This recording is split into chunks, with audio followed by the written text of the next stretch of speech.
Hi everyone.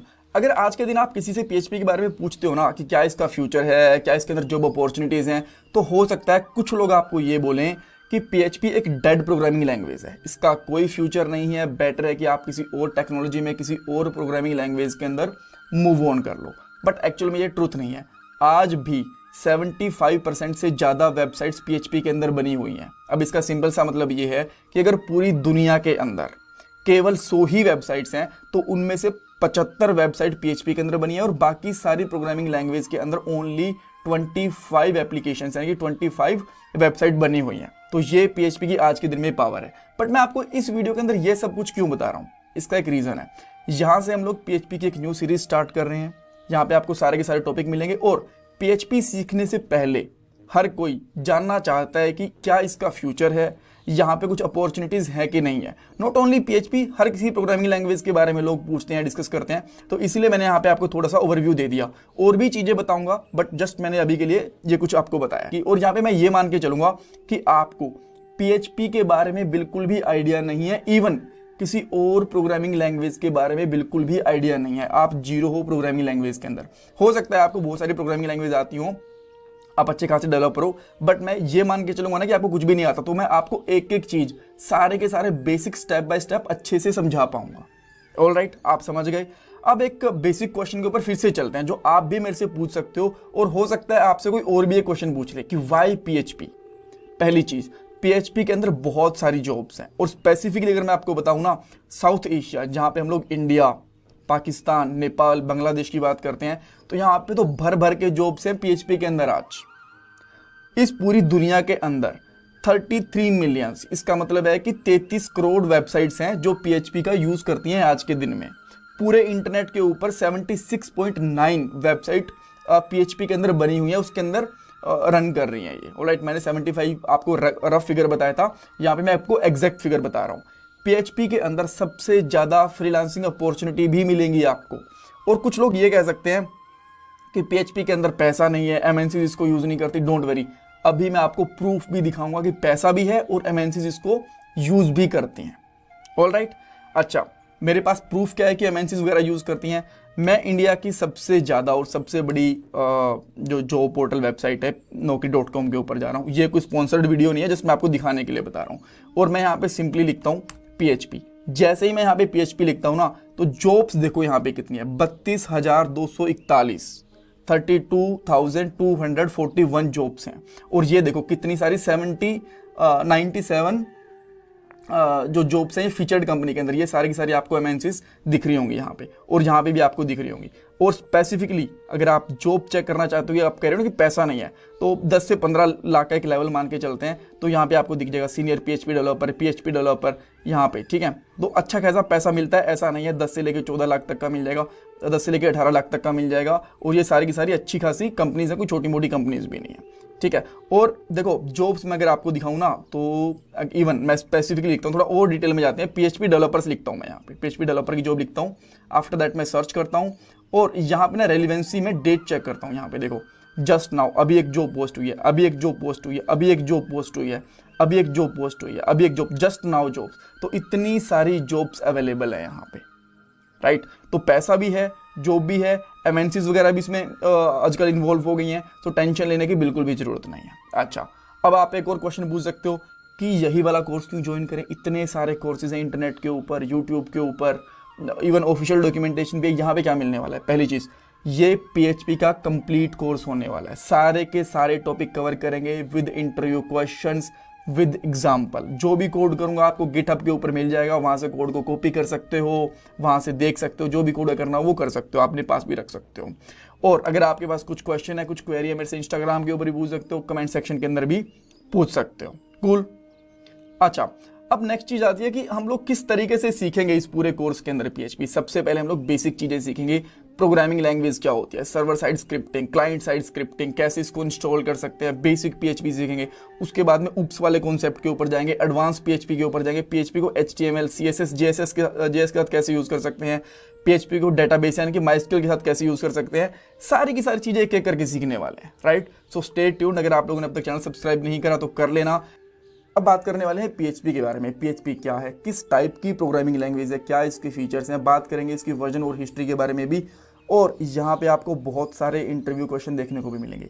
ये questions basic level के होंगे, एडवांस लेवल के नहीं होने वाले। लेकिन आपको ये भी पता होना चाहिए कि जो बेसिक लेवल के क्वेश्चंस होते हैं ना, वो सबसे ज़्यादा इंपॉर्टेंट होते हैं। ऐसा क्यों? मान लो आप एक इंटरव्यू देने गए, इंटरव्यू वाले ने आपसे एक एडवांस लेवल का क्वेश्चन पूछा, आपने उसका आंसर नहीं दिया, नहीं दे पाए आप, तो सामने वाले को एक बार क्लियर लगेगा कि ठीक है यार, एडवांस लेवल का क्वेश्चन था, हर किसी को नहीं पता होता, कोई दिक्कत नहीं है। बट अगर आप एक बेसिक क्वेश्चन का आंसर नहीं दे पाओगे ना, तो सामने वाले को लगेगा कि अरे तो बेसिक क्वेश्चंस का आंसर नहीं दे पा रहा है, इसको क्या ही आता होगा इस प्रोग्रामिंग लैंग्वेज के बारे में, इस टेक्नोलॉजी के बारे में।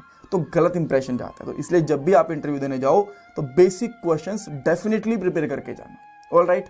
अच्छा, अब बात करते हैं PHP है क्या। देखो, ये एक प्रोग्रामिंग लैंग्वेज है, हम सबको पता है, और ये किस यूज में आती है? वेब एप्लीकेशन और वेबसाइट बनाने के यूज में आती है। अब आपके पास एक क्वेश्चन होना चाहिए कि वेब एप्लीकेशन और वेबसाइट, इन दोनों के बीच में क्या डिफरेंस होता है। बहुत ही बेसिक क्वेश्चन है। देखो, वैसे तो कुछ स्पेसिफिक डेफिनेशन नहीं है दोनों की, बट मैं आपको समझाने की कोशिश करता हूँ, जो लोग नॉर्मली यूज करते हैं, यूजली बोलते हैं। ठीक है, जब कोई भी ना एक छोटी सी वेबसाइट बनाते हो 2-4 पेज की, जहाँ पे आपने contact us, about us, home page बना लिया, बहुत ही छोटी एप्लीकेशन है, छोटी वेबसाइट है, तो आप उसको बोलते हो कि ये एक सिंपल वेबसाइट है।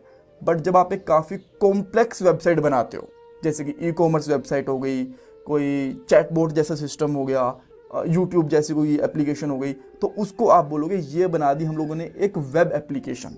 और एक और फीचर होता है वेब एप्लीकेशन का कि उसके अंदर ना हम लोग फ्रंट एंड के ऊपर अलग टेक्नोलॉजीज यूज़ करते हैं। अगर आपको ये चीज़ समझ में ना आए ना जब भी मैं बोल रहा हूँ, तो कोई बात नहीं, इग्नोर कर सकते हो। राइट, अगर आप बिगिनर हो तो, काफ़ी बिगिनर हो तो। राइट, जब लोग फ्रंट एंड के अंदर जावास्क्रिप्ट की कोई लाइब्रेरी या फिर फ्रेमवर्क यूज़ करते हैं, जैसे कि रिएक्ट, एंगुलर या फिर Vue.js, और बैक एंड के अंदर कोई और प्रोग्रामिंग लैंग्वेज यूज़ करते हैं, जैसे कि PHP हो गई, या फिर नोड हो गई, या फिर जावा हो गई, तो भी हम उसको बोल देते हैं वेब एप्लीकेशन, बिकॉज वहाँ पे APIs वगैरह का यूज़ होता है। ठीक है, अगर आपको सेकंड वाला पॉइंट समझ में नहीं आया, कोई बात नहीं, बाद में आपको समझ में आ जाएगा, अभी आप बिगिनर हो। ऑलराइट। अच्छा, अब बात करते हैं PHP की फुल फॉर्म क्या होती है। आपको थोड़ी अजीब लगेगी, बट हाँ, इसकी यही फुल फॉर्म है, हाइपरटेक्स्ट प्री प्रोसेसर। अब अच्छा, ये किस टाइप की प्रोग्रामिंग लैंग्वेज है? ये एक सर्वर साइड स्क्रिप्टिंग लैंग्वेज है। अब इसका मतलब क्या होता है, मैं आपको नेक्स्ट वाली स्लाइड के अंदर बताऊंगा, बट अभी के लिए जस्ट मैं एक पॉइंट और कवर कर लेता हूँ। ठीक है, तो PHP एक सर्वर साइड स्क्रिप्टिंग लैंग्वेज है। अच्छा, एक चीज़ आपको और पता होनी चाहिए, जो PHP है ना, ये ASP और GSP दोनों से ज़्यादा फास्ट है, और ये प्रूवन चीज़ है। ऑलराइट। अच्छा, अब आते हैं कि मैंने एक वर्ड बोला, सर्वर साइड स्क्रिप्टिंग लैंग्वेज, ये क्या होती है, इसके बारे में बात करते हैं। देखो, 2 टाइप की लैंग्वेज होती हैं, सिंपली अगर मैं आपको बताऊं। एक तो जो कंपाइल होती हैं, एक होती है जो इंटरप्रेट होती हैं। जिनको हम लोग इंटरप्रेट करते हैं उनको हम लोग बोलते हैं स्क्रिप्टिंग लैंग्वेज, जैसे कि जावास्क्रिप्ट, ASP हो गई, JSP हो गई और PHP हो गई, सारी की सारी स्क्रिप्टिंग लैंग्वेज होती है। ऑलराइट। और अगर आप बात करो कि कंपाइल्ड लैंग्वेज कौन सी होती है, नॉर्मल वाली कौन सी होती हैं, उसके अंदर आप नॉर्मल जावा को, JSP को नहीं, नॉर्मल जावा को कंसिडर कर सकते हो, C++ को कंसिडर कर सकते हो। ऑलराइट। अच्छा, अब स्क्रिप्टिंग लैंग्वेज होती है ना, वो भी 2 टाइप की होती हैं। एक होती है सर्वर साइड स्क्रिप्टिंग और एक होती है क्लाइंट साइड स्क्रिप्टिंग। ठीक है, अब इन दोनों के बीच में क्या डिफरेंस होता है मैं आपको बताता हूँ। देखो, सर्वर साइड स्क्रिप्टिंग के अंदर जो हमारा कोड होता है ना, वो एग्जीक्यूट होता है सर्वर के ऊपर। ये आपका है कंप्यूटर, ये आपने क्या करा, आपने कोई वेबसाइट ओपन करी, क्रोम ब्राउजर ओपन करके या फिर कोई भी ब्राउजर ओपन करके, और जैसे आपने उसका यहाँ पे कुछ नाम डाला और एंटर हिट करा ना, तो सर्वर के ऊपर एक रिक्वेस्ट जाएगी और वहाँ से कोड एग्जीक्यूट होके, जो कोड की एग्जीक्यूट थी, मान लो आपने कोड में लिखा हुआ है 2+2, तो कितना हो गया 4, तो कोड एग्जीक्यूट होके यहाँ पे आपको रिस्पॉन्स मिलेगा, यानी कि जो रिजल्ट था ना 2+2 का 4, वो सर्वर साइड के ऊपर आ चुका था और आप यहाँ पे जस्ट आपको आंसर मिला। तो इसको हम लोग बोलते हैं सर्वर साइड स्क्रिप्टिंग, कि जिनका कोड एग्जीक्यूट हमारा सर्वर के ऊपर होता है। ठीक है, अब PHP server side scripting language है, दैट मीन्स उसका कोड सर्वर के ऊपर एग्जीक्यूट होके आता है। ठीक है, बट अगर सर्वर साइड है तो क्लाइंट साइड क्या होता है, जिसके अंदर कोड हमारा कंप्यूटर के ऊपर आके एग्जीक्यूट होता है, हमारे ब्राउजर के ऊपर आके एग्जीक्यूट होता है। एग्जांपल के लिए जावास्क्रिप्ट, अगर इसका कोड लिखा हुआ है ना, आप एक रिक्वेस्ट करोगे और जब रिस्पॉन्स आएगा तो उसका कोड ना, मान लो इसके अंदर लिखा हुआ है 2+2, तो सर्वर ना 2+2 ही रिटर्न करेगा और आपके कंप्यूटर के ऊपर आगे 2+2 4 यहाँ पे आपको मिलेगा। राइट। तो क्लाइंट साइड स्क्रिप्टिंग लैंग्वेज वो होती हैं जो आपके ब्राउजर के ऊपर आके एग्जीक्यूट होती हैं, और सर्वर साइड स्क्रिप्टिंग लैंग्वेज वो होती हैं जो आपके सर्वर के ऊपर कोड को एग्जीक्यूट करती हैं। ठीक है, बहुत सिंपल है। अब PHP के फीचर क्या है? पहली चीज, ये ओपन सोर्स है। ओपन सोर्स का मतलब होता है कि कोई भी इस लैंग्वेज के अंदर कंट्रीब्यूट कर सकता है, ये फ्री ऑफ कॉस्ट है इंटरनेट के ऊपर। ठीक है। इसको डाउनलोड करने का कोई पैसा नहीं लगता, आप इसको यूज़ कर सकते हो, इसके कोड को मॉडिफाई भी कर सकते हो। प्लेटफॉर्म इंडिपेंडेंट है, आप इसको किसी भी प्लेटफॉर्म के ऊपर रन कर सकते हो, चाहे आप विंडोज़ यूज़ कर रहे हो, मैक यूज़ कर रहे हो या फिर लिनक्स यूज़ कर रहे हो, हर किसी प्लेटफॉर्म के ऊपर यूज़ कर सकते हो इसको, जो भी आप अपने कंप्यूटर में चला सकते हो, ठीक है। अच्छा, अब बात करते हैं कि ये फास्टर है कि नहीं। हाँ, ये डेफिनेटली ये फास्टर है, ASP और GSP दोनों से फास्टर है, राइट। और भी बहुत सारी हैं, बट मैंने दोनों का नाम इसलिए लिया बिकॉज वो दोनों भी काफ़ी पॉपुलर हैं। अच्छा, एक और काफ़ी अच्छा फीचर है, अगर आपको ये समझ में अभी के लिए नहीं आ रहा तो कोई बात नहीं, बाद में पता चलेगा। मैं ये पॉइंट्स बता देता हूँ कि अभी समझ में नहीं आएगा बिकॉज मैं बिगनर मान के चल रहा हूँ आपको, ठीक है। अगर समझ में आता है तो बहुत अच्छी बात है।